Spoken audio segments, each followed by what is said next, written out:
Welcome everybody to Bridgeside Books. Welcome Bill McKibben back to Bridgeside and back to Waterbury. We're honored to have you join us again here. Thank you, David Goodman, from the Vermont Conversation for joining us again and facilitating our conversation. Oops. Without further ado, again, welcome to Bridgeside Books and enjoy the evening. Without further ado, I am going to turn it right on over to you. Great. Well, thank you, IATA, for having the best independent bookstore in central Vermont, going strong. It really is a precious resource. Let's see, this week I just read that Barnes & Noble, the last of, which used to be considered sort of a behemoth of book publishing, the only one after Borders went down, it just got bought by a hedge fund.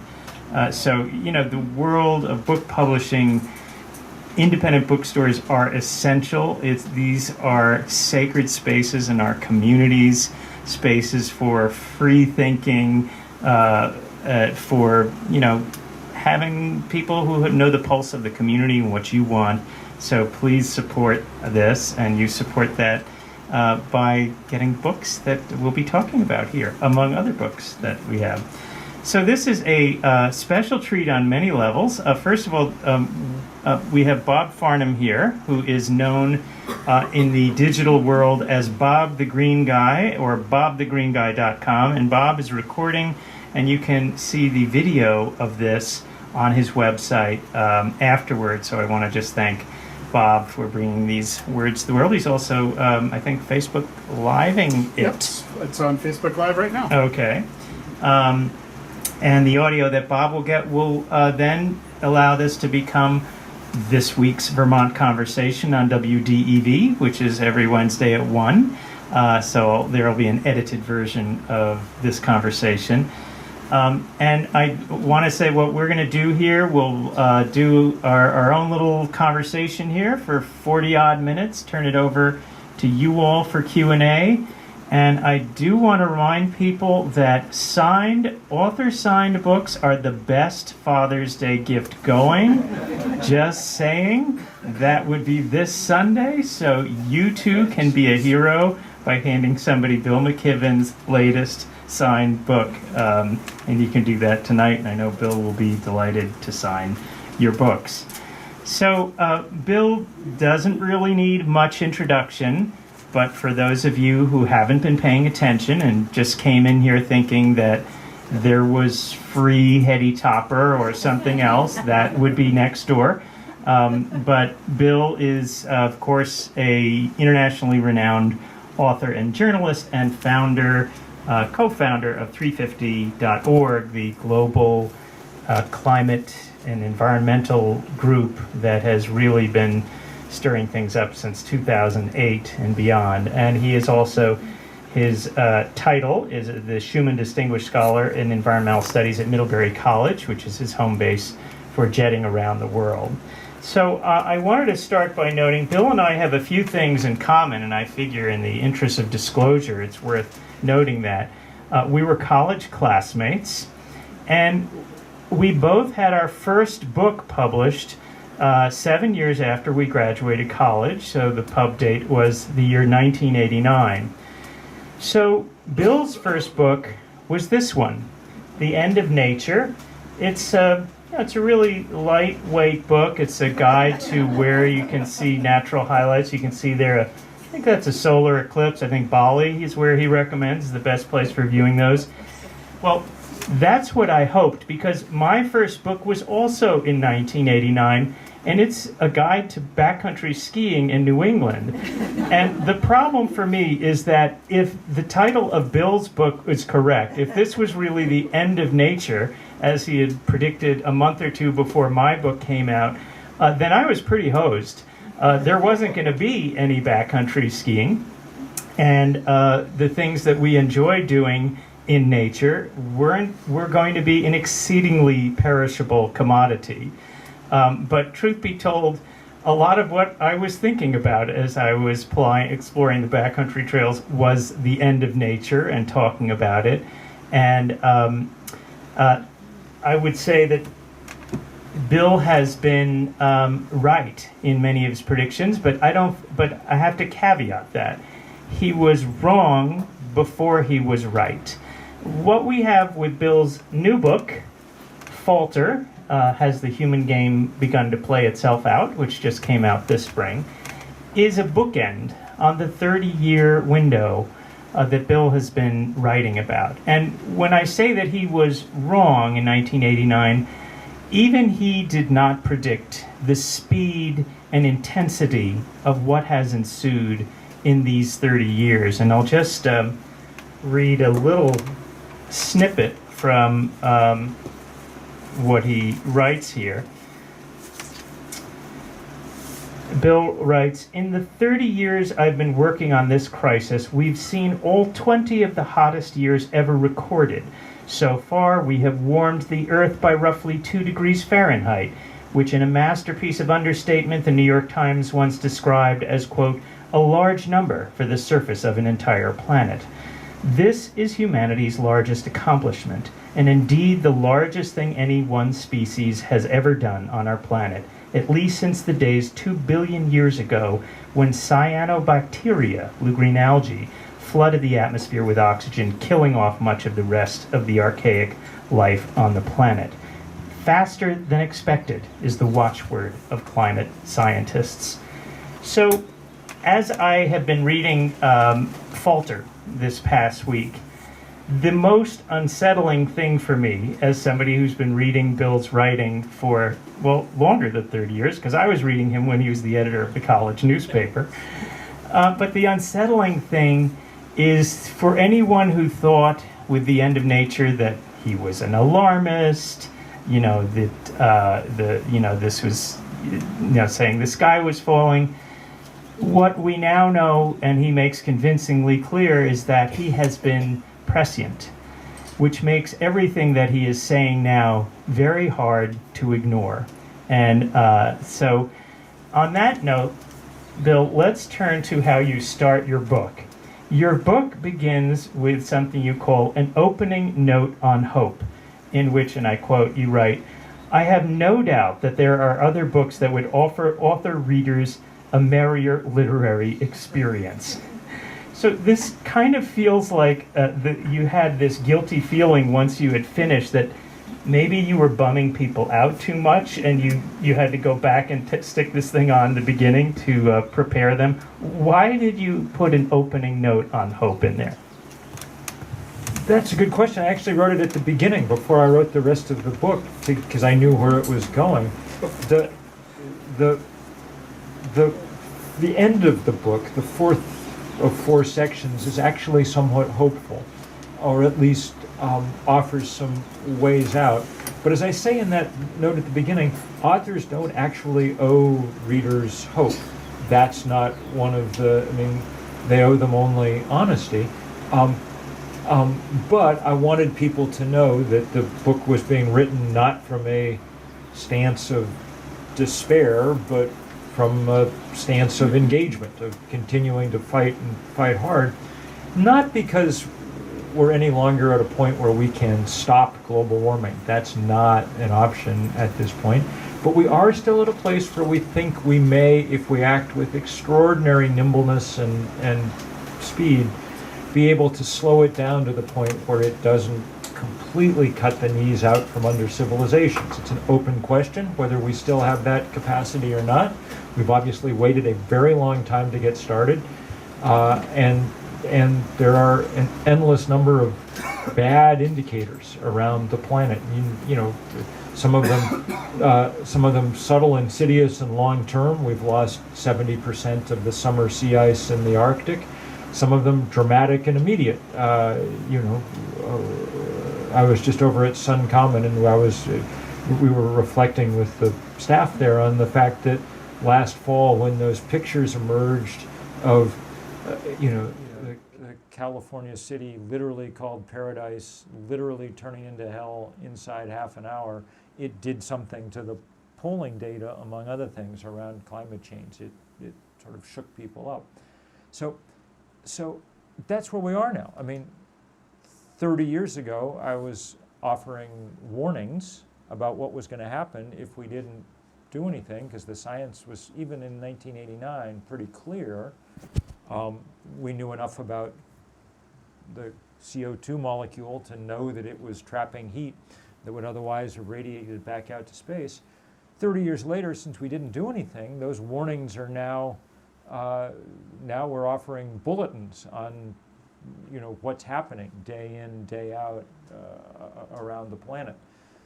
It doesn't mean that there aren't some room for optimism, or at least room for some things on which to build, but that's the basic place we are now, which means, it's not, the last time I was here, we had for me, the enormous fun of, I was reading from my last book, this sort of funny little novel set in Vermont with WDEV as its sort of main character in a sense, and we were serving up Hetty Topper because it was, this is not that kind of book. I need a Hetty Topper. The beer is for different purposes here. This is the biggest crisis that human beings have ever stumbled into, by far. We got, just to end this long answer, let me say that every year at the end of May, we get the high point of CO2 in the atmosphere. The monitor, the register at the side of Mauna Loa that was set up in 1959, the CO2 monitor that's been set up by Charles Keeling, so the graph that shows the steady climb in CO2 is called the Keeling curve. At the end of May, enough vegetation is leafing out in the northern hemisphere and temporarily sucking up some CO2 that we reach the high point. This year's high point was 414.87 parts per million CO2. That's up 3.5 parts per million from a year ago, which is the second biggest rise we've ever seen. It's scary because it indicates not only that we're continuing to burn lots of coal and gas and oil, but also that acceleration seems to indicate that the planet's forests and oceans are getting less adept at soaking it up, that we've done some fundamental damage to some of those systems that should serve as sinks. So that 415 parts per million is the highest CO2 on this planet for 10, 15 million years, higher than it's been since the start of primate evolution. The last time it was that high, the level of the oceans rose dozens and dozens of feet, so on and so forth. We're in a real fix, and hence hence some of the urgency of the book, and hence the urgency of organizing around it, which we should talk about before we leave. Remind me that I have tasks to assign people before we go. So, you write that a source of your disquiet can be captured in one word: leverage. Explain. So human beings have, figured out lots of dumb and bad and whatever things to do from time to time over human history. Empires have risen and fallen. We've had wars. All these things have been enormously devastating to wherever they were, but they lacked the ability to damage the entire world at once. The Roman Empire fell, and that was a big deal if you were in Rome, but if you lived in the Mayan Empire, you didn't even notice that it had happened. So now, in a heavily interconnected world, we're able to change everything all at once. We've reached a kind of level of operation that in the course of 30 or 40 years of spewing carbon into the atmosphere, we can fundamentally alter the chemistry of the oceans, okay? That sort of level of leverage has never been available before. And so we can get in big trouble fast. We've, among other things, emitted more carbon dioxide since The End of Nature came out 30 years ago than in all of human history before 1989, just to give you some sense of the scale and momentum. So that's one of the things I meant by leverage. The other, and even more pressing, was that in this case, the leverage not of our kind of size of our society as a whole, but of a very small number of people at the top of it, able to really chart the course of history. So 35 and 40 years ago, just as we were beginning to kind of find out about climate change, was also precisely the moment that we were taking a strong political tack in a new direction. So Ronald Reagan emerges to say government's not the solution, government's the problem. Margaret Thatcher emerges to say there is no such thing as society, there are only individual men and women. This is the kind of moment when, a kind of Ayn Rand, libertarian view of the world is suddenly really powerful. And it stayed really powerful for the next 40 years, right at the worst possible moment, okay? And one of the things that's resulted has been not only that the temperature of the planet has gone up, but so has inequality on the planet in the most dramatic ways, almost cartoonish ways, as Bernie is loath to, liable to point out at the drop of a hat, the 8 richest people on planet Earth now control more wealth than the bottom 3.5 billion people on the planet. These are both sides of the same phenomenon, The trouble is that the leverage exerted on the climate system is likely to be permanent. We're going to see the pendulum swing back against inequality. We're already seeing it, thanks to Bernie, thanks to Liz Warren, thanks to people all around the world who had enough of it and are fighting back. And eventually, they'll triumph. Maybe even, the pendulum will swing back the other way as it did at the end of the Gilded Age and whatever else.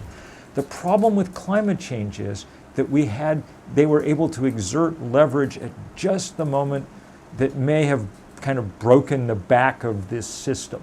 The pendulum, when it swings back, won't be able to recover that damage because climate change, unlike all the other political problems we wander into, is a timed test.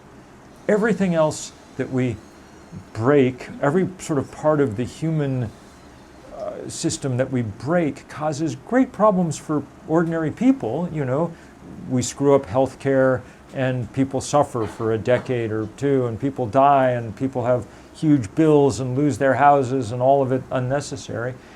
But when we're done with that political fantasy dream that we've been living in, it won't be impossible to build a good healthcare system.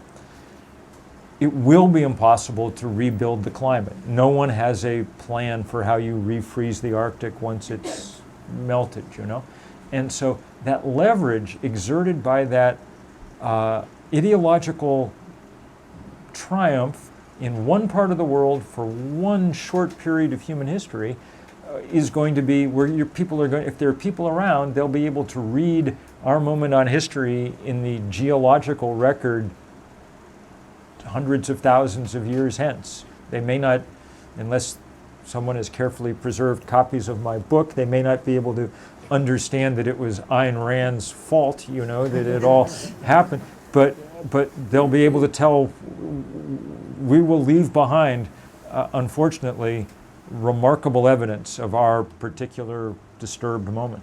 So, since you've mentioned Ayn Rand a bunch of times, one of the things that I appreciated in the book, many people may not know who Ayn Rand is, other than, that she's often mentioned by leading sort of right-wing thinkers, be it Paul Ryan, the former speaker, to Alan Greenspan, the former Fed chairman, to Donald Trump, a real estate mogul. He once ran for president, but I don't think he could ever win.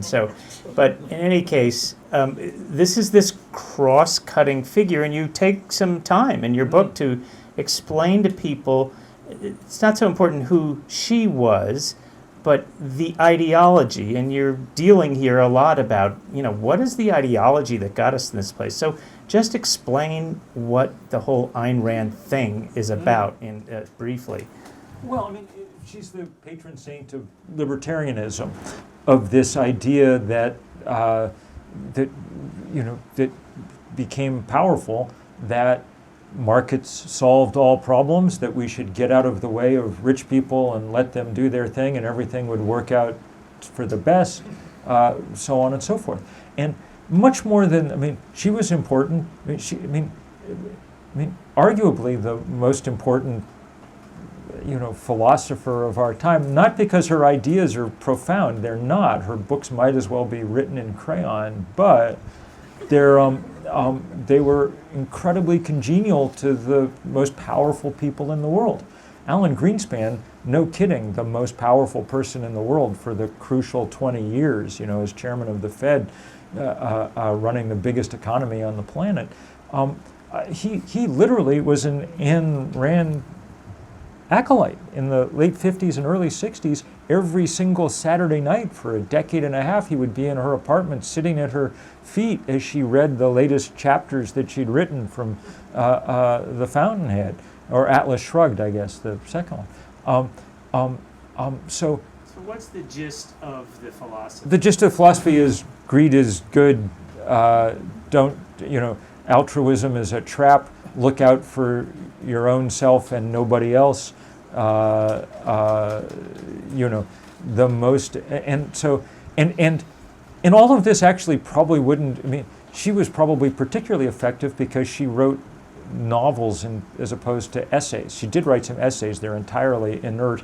Her novels are fairly hard to read, but they have a kind of lurid drama to them, and they're very simple-minded. So Donald Trump asked what his favorite book was, which I think it's a short list from which to calculate. But he said The Fountainhead is my favorite book. It has everything in human nature is in there. Well, everything that's in there is captains of big business going on strike because they don't like what the peasantry is up to, and it has the captains of industry.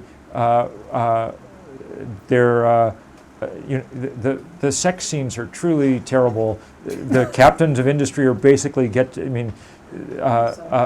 rape people, and that's their approach to romance, and the people that they're raping like it, and I mean, so it's no question that why this is Donald Trump's favorite book, but they're truly disturbing in a way to read.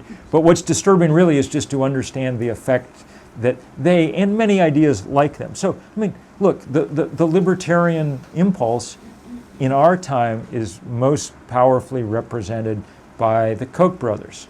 David Koch ran for vice president on the Libertarian Party ticket in 1980, and didn't do very well. And so the lesson that he and his brother took from that was it was pointless to try and do these third parties. They would just purchase the Republican Party instead. And it proved to be one of the great investments of all time.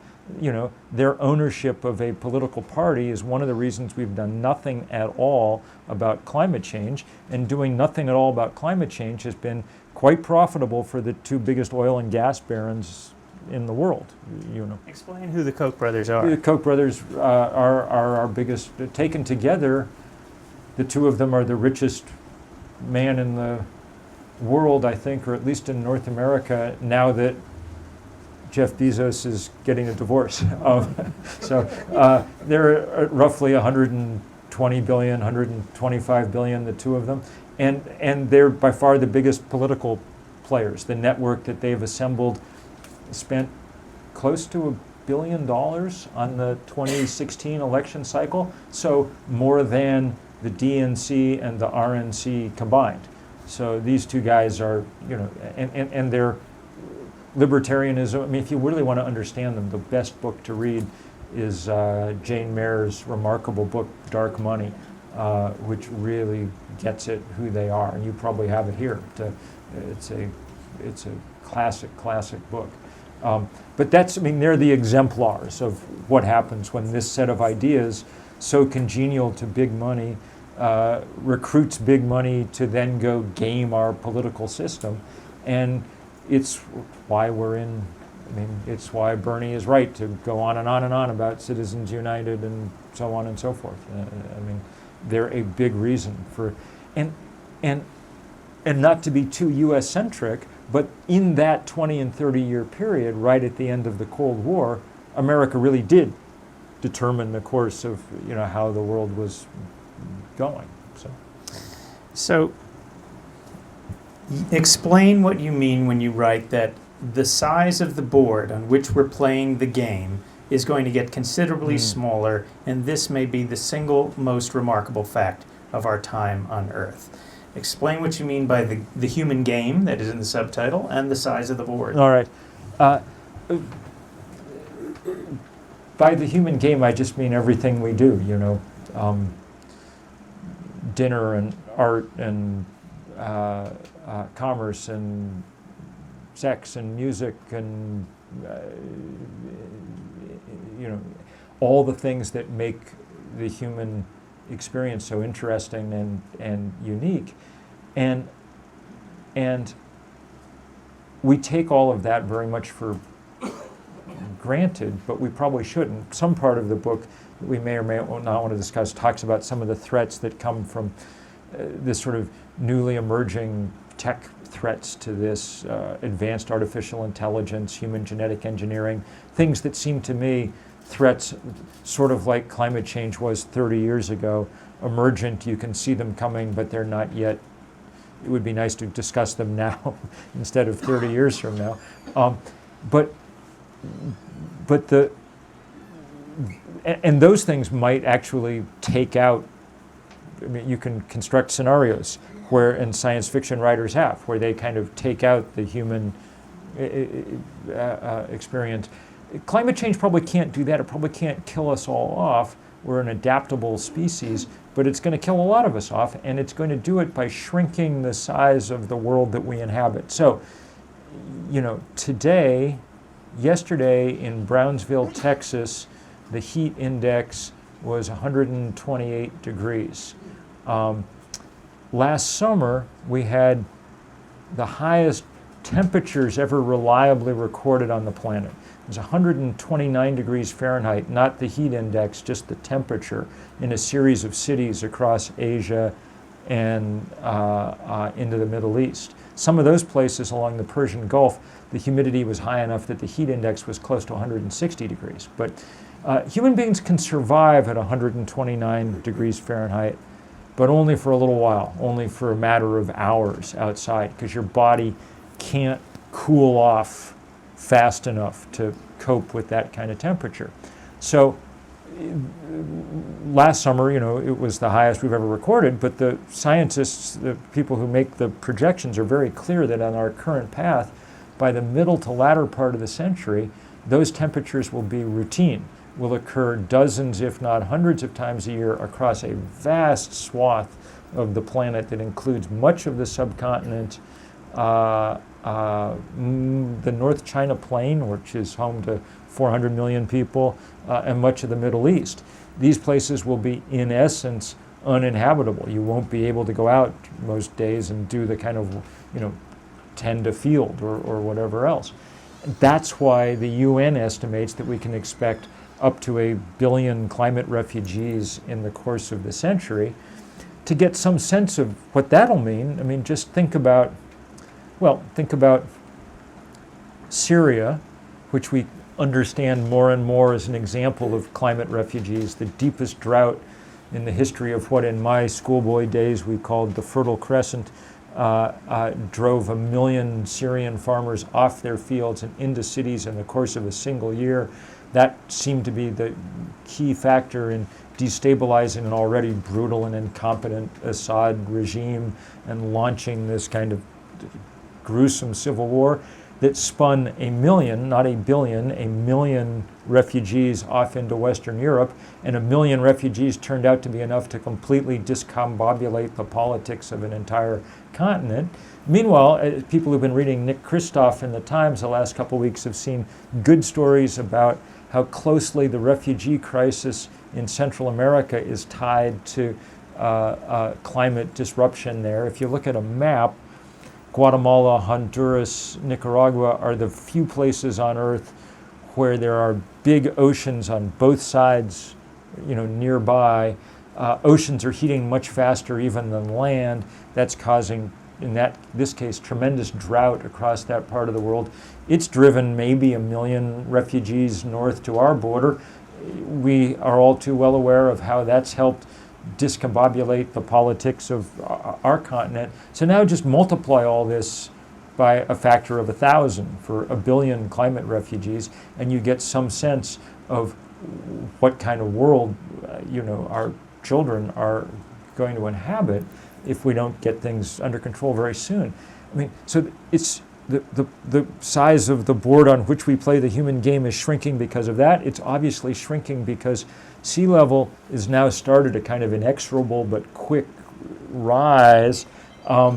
That's going to mean that most of the coastal cities of the Earth are going to be under real siege. Some of them are not going to make it. I think at this point the coastal geologists and things are pretty clear that Miami there's not a way to defend Miami. It sits on limestone. It's just really difficult. Other places will try to defend for a long time, but at enormous cost. So New York City being a great example, or Mumbai, or just pretty much name it, Shanghai, places with so much, where there's so much money embedded in the buildings and settlement patterns and things that we will be very, very loath to abandon them, but it's going to get more and more difficult to defend them. So the size of the board on which we play things is shrinking, and among other things, that's the reason that that the Pentagon remains quite focused on this question of climate change, as one admiral or general after another has said is the kind of biggest threat to stability going forward. They're very well aware of what happens when there are people on the move in those kind of quantities. So it's going to be a difficult century at best. So you've been doing a lot of traveling for this book and your other reporting. You went to the Great Barrier Reef, a world-famous hotspot of biodiversity. What did you see when you went snorkeling? That's a loaded question. So I was in Australia to do work with 350 in Australia. Australia's huge ongoing battles over plans to open the biggest coal mines in the world and things. These are knockdown, drag-out fights that are not going great right now. The Australian election came out badly 3 weeks ago, and the fossil fuel industry poured so much money in. And it's a particular shame because Australians have a real front row seat to this disaster. Not only have they had epic forest fires and so on, they've been able to watch the Great Barrier Reef, which is the largest living structure on planet Earth, except that it's about half as living as it was 3 or 4 years ago. The rise in temperature of the oceans causes these periodic bleaching events that just go through what do you call it when you wipe half of something out, not a tenth of something out, destroying. So we went to the place, same crew, same captain, to take us out to the place where 3 years earlier he'd taken David Attenborough to film the most spectacular scene maybe in Blue Planet, the spawning of the coral reefs. Coral reefs spawn once a year under some kind of lunar influence or something, and everything is it's a fertility. It's a bacchanal of, it could not be more remarkable to see and whatever. And so he said, okay, I'm going to take you out to exactly the same place. Here are the GPS coordinates. We're going to go to just the same spot. Drop anchor. Now you put on the mask and go to. So we went down, and that place 3 years later, you might as well be diving on a parking garage. there's nothing left alive. You can still see the forms of some of the corals, these staghorns and great fins, but they're dead, completely dead. These ones are not coming back.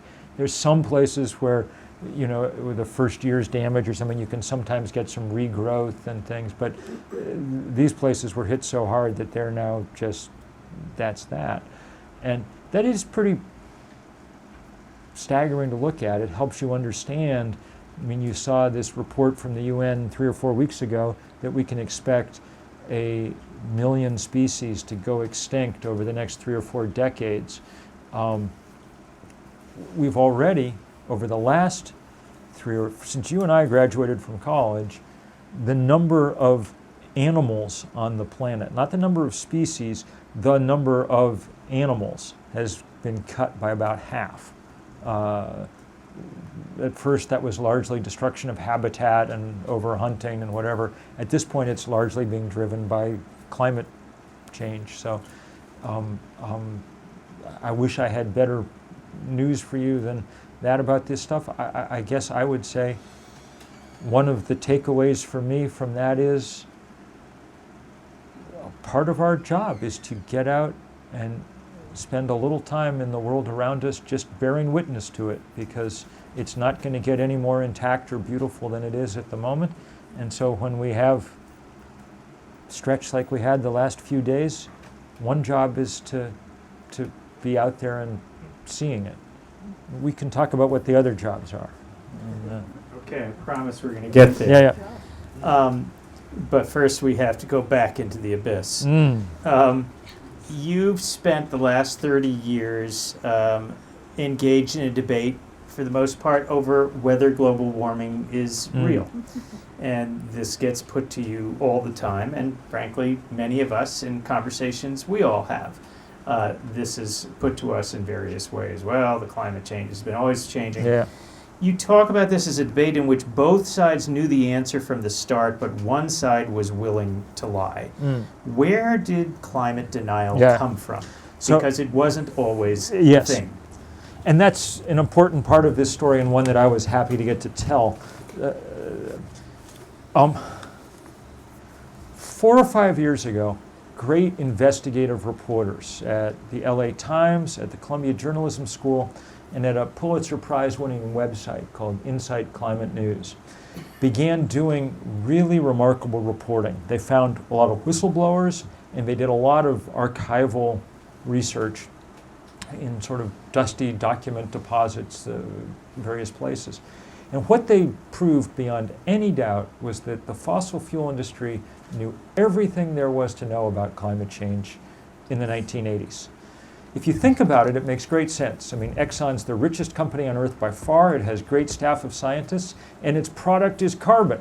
So of course they're going to find out what's going on. And they did find out.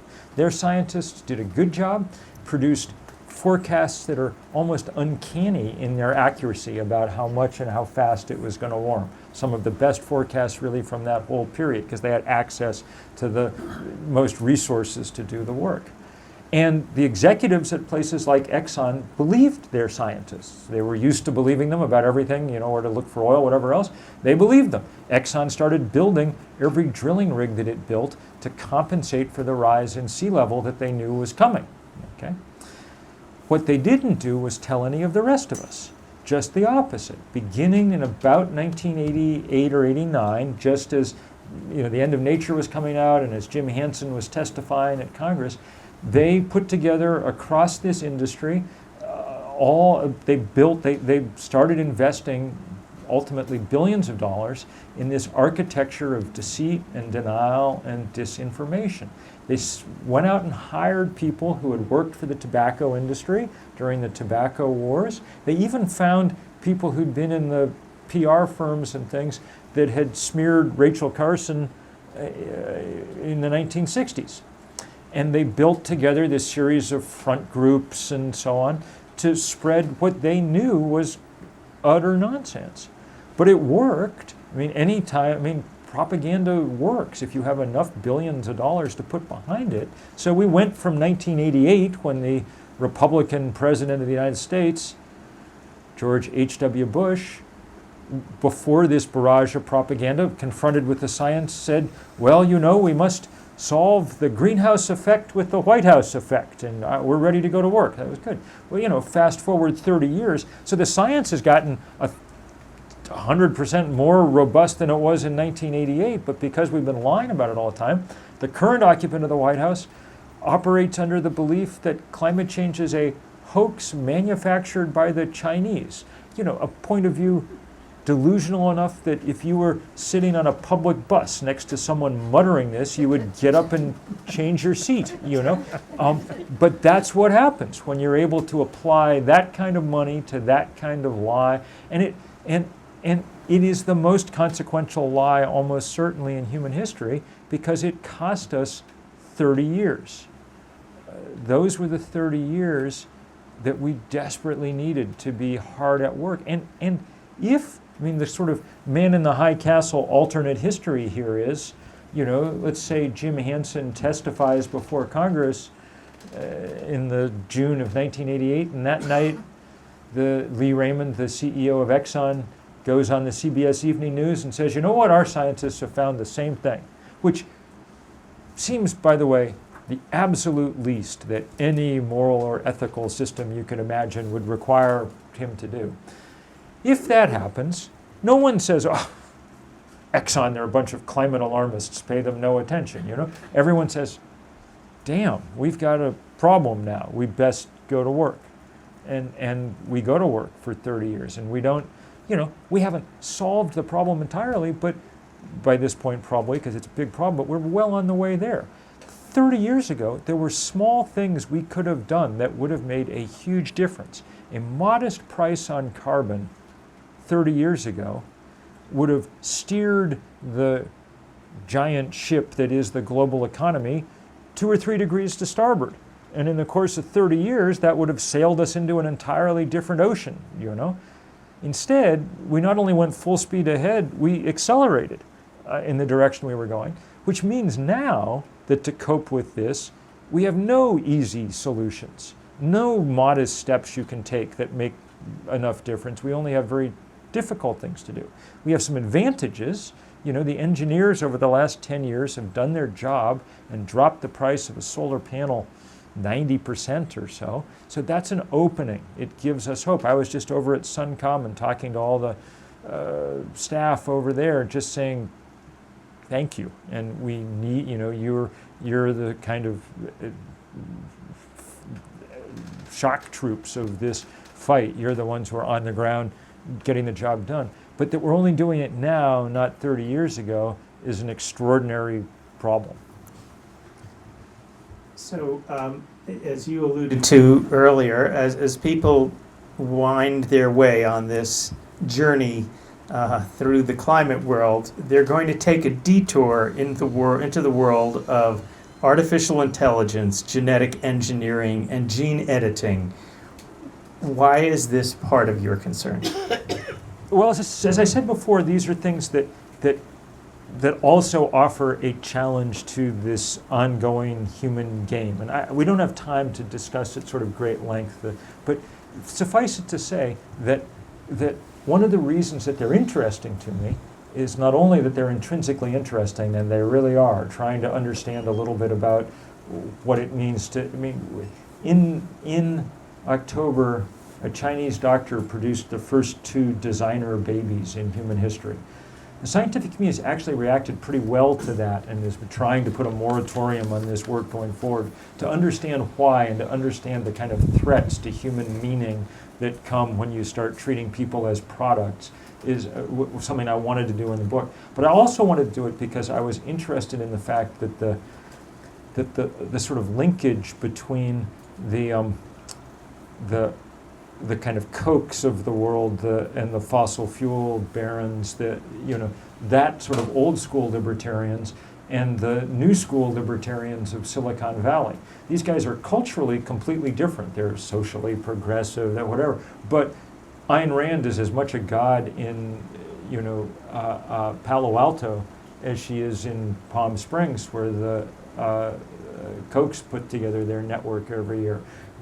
The same idea that they should be left alone to do what they want without regulation or oversight for many of the rest of us is pervasive, we're beginning to sense some of the problems, early problems with that, as we look at the way that, Facebook and YouTube and stuff have managed to lay waste much of our political life.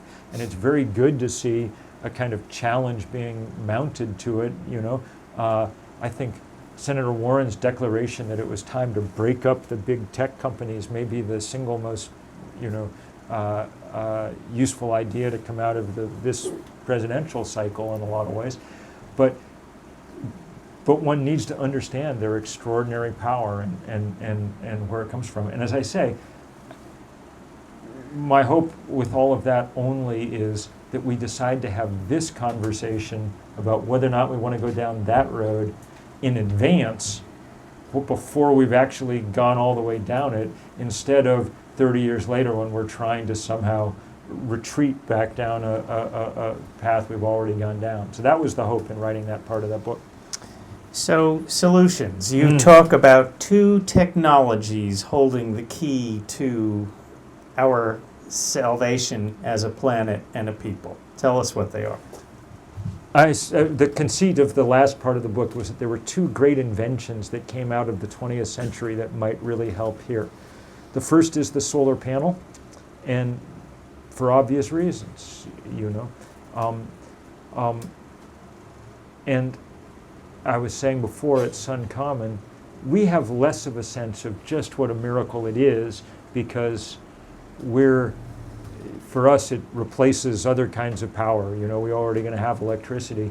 There's a fairly extensive reporting in the fourth section of this book from Africa, stuff I did for the New Yorker and Ghana and the Ivory Coast and things, where you're watching solar power provide the first power that people ever get in places where they were never ever, fossil fuel might as well never have been discovered, and they were never going to run the grid and give them electricity. All of a sudden it's cheap enough with the solar panel to do it.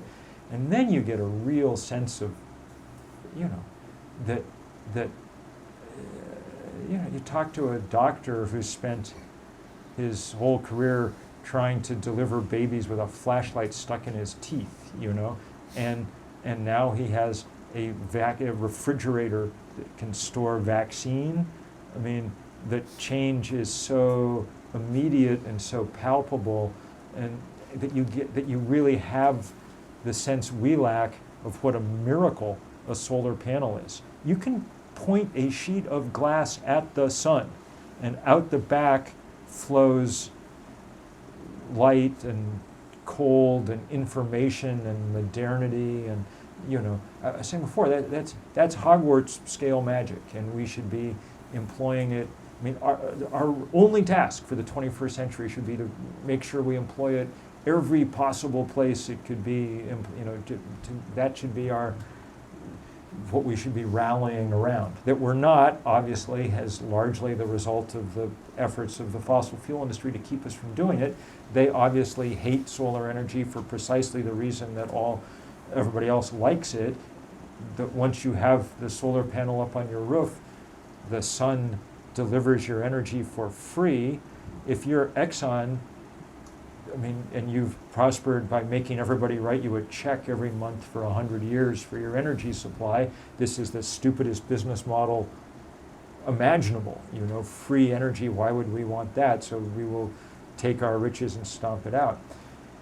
In order to make it happen at the scale we need the other invention of the 20th century that strikes me as crucial, and that's the kind of nonviolent social movement.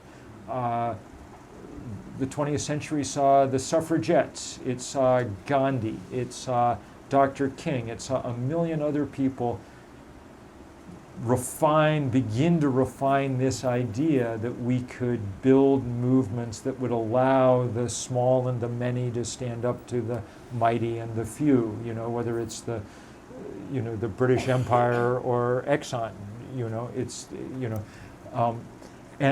and that's where we now have to turn if we're going to make change in the time that we have. Left to its own devices, the economy will eventually deliver us solar power and wind power because it's free. But the pace at which it happens means that the world that they would power would be fundamentally broken. If we want to do it in the speed that physics requires, we need to make this happen fast, and the way to do that is to, we think, to mobilize people.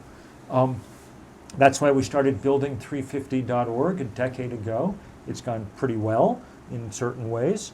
The decision to fight fossil fuel infrastructure like pipelines started with the Keystone Pipeline, has now blossomed around the world. Everybody fights everything, and that really helps. It slows down these guys, and every time we slow them down for a month, the engineers drop the price of a solar panel another %, and that changes the spreadsheet, and you're that much closer where you need to go. We've gone after their financing hard with this divestment campaign. It's when we started it, Naomi Klein and I kind of dreamed it up, and we hoped it would be a good idea, but we had no idea it would become the largest anti-corporate campaign in history. We're $8 trillion now worth of endowments and portfolios that have divested, and it's really begun to tell. Shell described divestment as a material risk to its business in its last annual report. There was a story in Politico a month ago from a bunch of coal executives complaining at great length that they could no longer really raise capital for expansion because too many funds had divested from fossil fuel. So that's good. People who've helped with that, thank you. It would be the easiest single thing that Vermont could do would be to finally join New York City, Paris, London, whatever, in divesting our pension fund from fossil fuel. The fact that we haven't done it so far, I mean, there's not enough money in Vermont's pension fund to swing the battle one way or another, but I will just say I find it incredibly mortifying that we haven't, and so should everybody else in Vermont. It's the, I understand why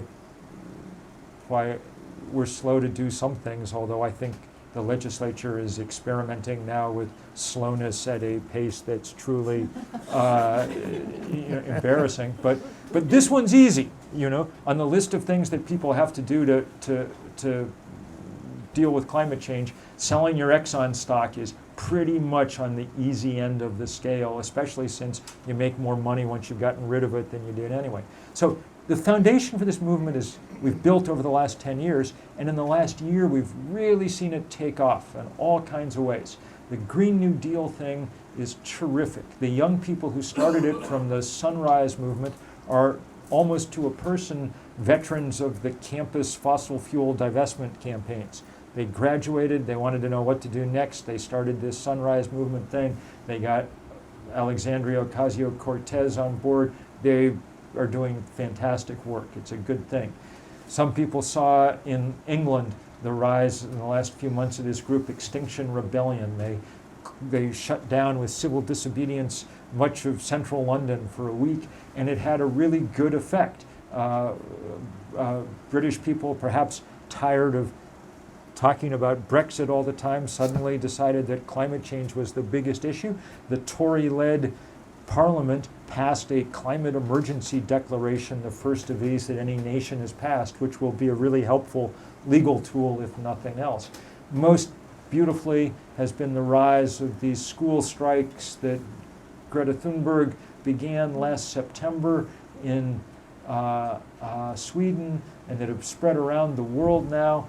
At the end of the last one, Greta, who is a remarkable person who I quite like, wrote a letter asking adults to please join in. I had some advanced knowledge of this letter, so I wrote the response that we had signed when ready to go with about 100 leaders from around the world, promising that we'll do the first all-ages climate strike on Friday, September 20th. So wherever you are, we need you organizing for that.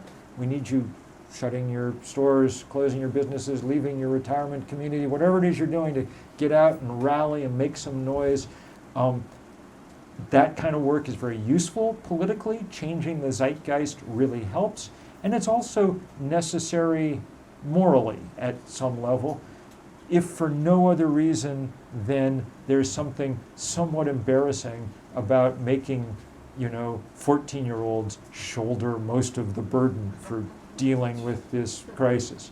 If Greta and her crew ask for help, we're absolutely obligated to provide it, and I think it'll be really good. She's coming to the States in August. She'll be here for that day.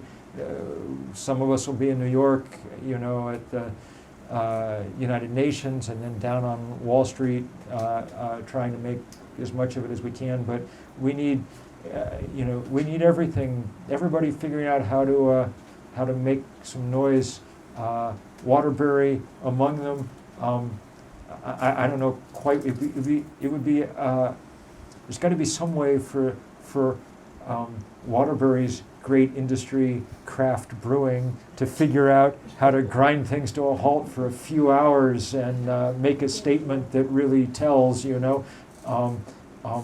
but at any rate, it's going to be the next big day in this fight. We'll have to do it more than once going forward, but the point is, disrupting business as usual is precisely what's required, because it's business as usual that's the problem. We're in the greatest crisis we've probably ever faced, and yet we mostly get up every morning and do the same thing we did the day before. And so it's no wonder that we don't really solve the greatest crisis that we're facing. It's not the first time humans have ever had to face a crisis. Our parents or grandparents had to deal with fascism in Europe, and so they had to get on boats and cross the ocean and kill people or get killed, We don't have to do that. We get to do things that are much more life-affirming and good. But we don't have the option of just not doing anything. And not doing anything is to side decisively with, that's what Exxon most desperately wants you to do, is nothing. Let us keep going the way we're going.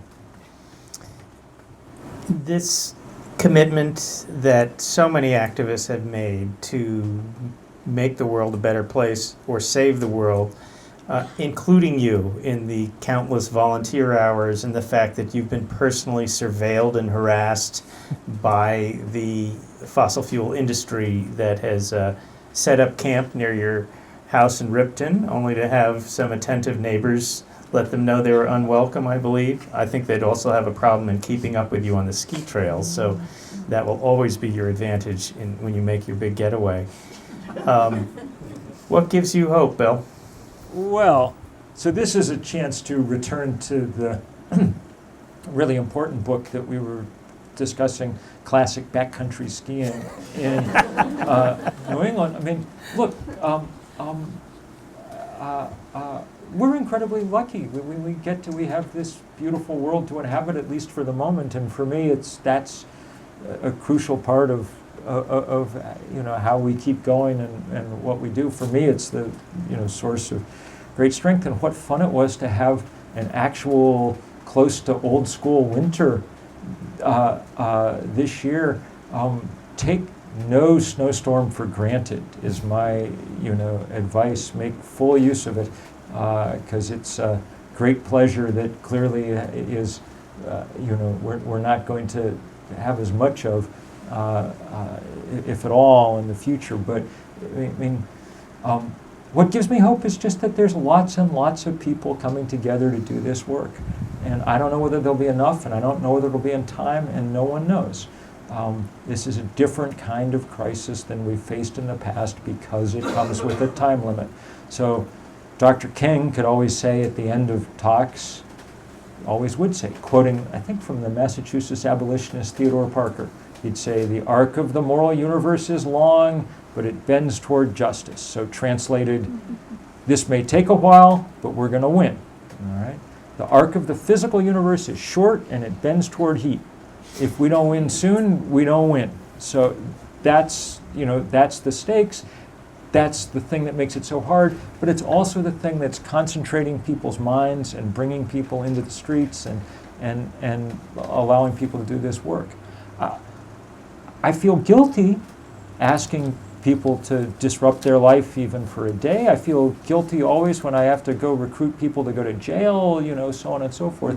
In a rational world, we wouldn't have to do any of this, Scientists gave us a good, concise, blunt warning 30 years ago. In a working world, we would obviously have, then gotten to work doing something about this. But ours isn't as rational a world as we would hope, and so sometimes we have to do things and that we shouldn't have to do. So you can either look at that. You probably should look at it in both ways.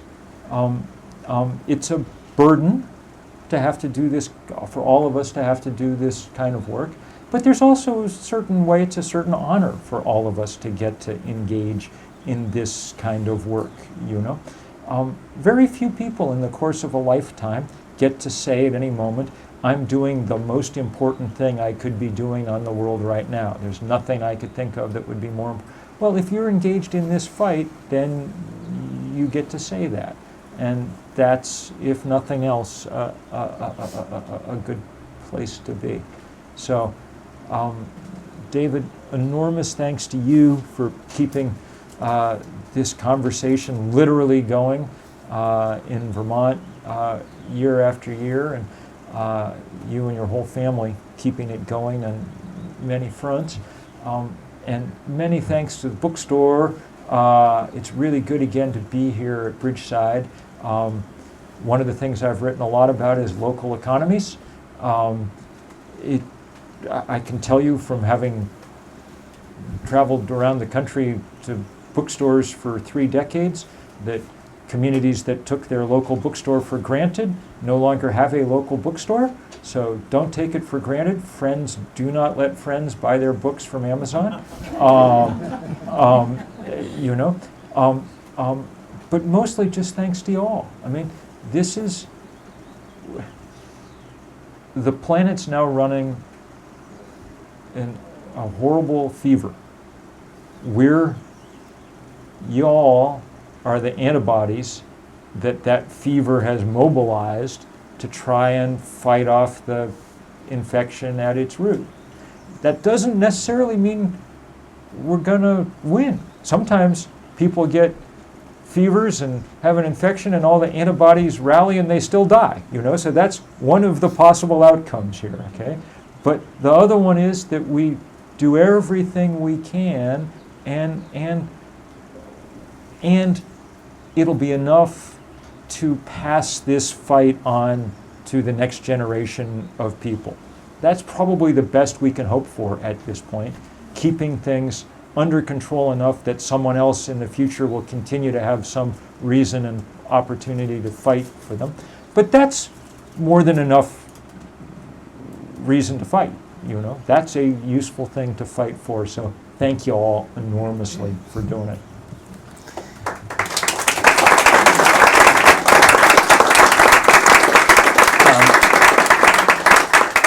I want to make sure Bill has time to sign your books, but I did promise that we'd have time for a few questions from the audience, so we'll keep it to a few, but let's go over there. Here you go. As I understand, climate change is only one of even others that might top it as far as important things that the world has to deal with. But as I've read the list, they all seem to deal with the fact that we have too many people living on the earth. And I'm wondering why all of these people are talking about climate change. That never seems to be an issue that gets brought up is population control. Well, I for one can't be accused of this because I wrote a whole book called Maybe One, an Argument for Smaller Families years ago. And I'm happy to report that our single child is doing just fine, and it's a good thing. But I'm also happy to report this is a good place. This allows us to be a little optimistic. Population's the most interesting place to think about this. 30 years ago, when when Paul Ehrlich was writing The Population Bomb, and when we were first thinking about this, really closer to 40 years ago now,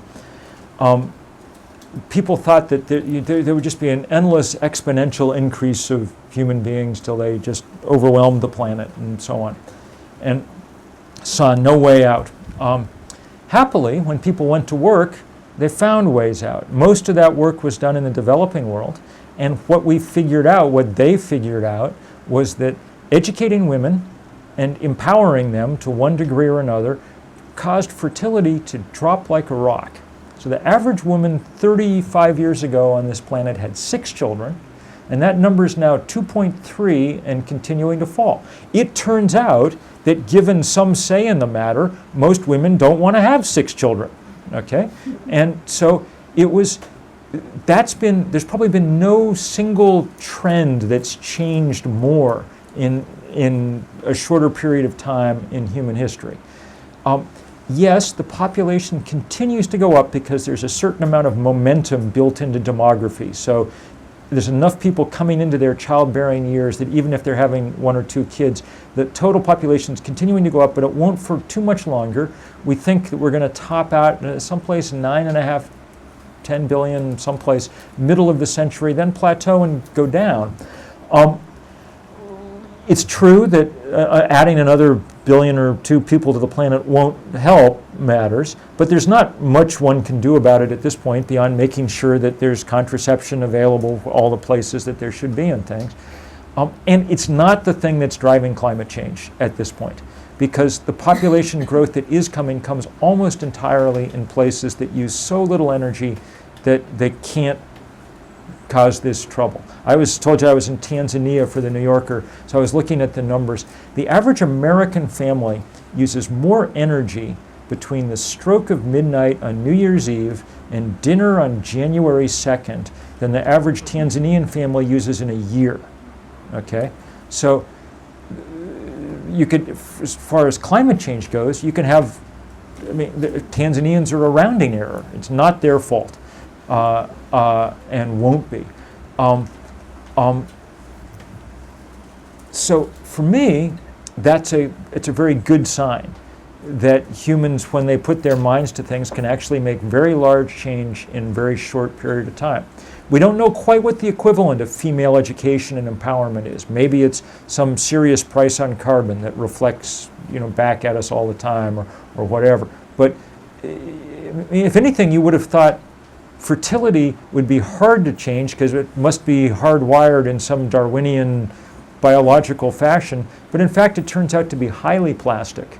So let's hope that consumption is, similarly plastic, and we can figure out how to make it shift. I have 2 quick questions. To paraphrase David, I don't want to hose my grandchildren, but I find it difficult, A, to get their attention with their iPhones, and 2, to talk to them about the subject.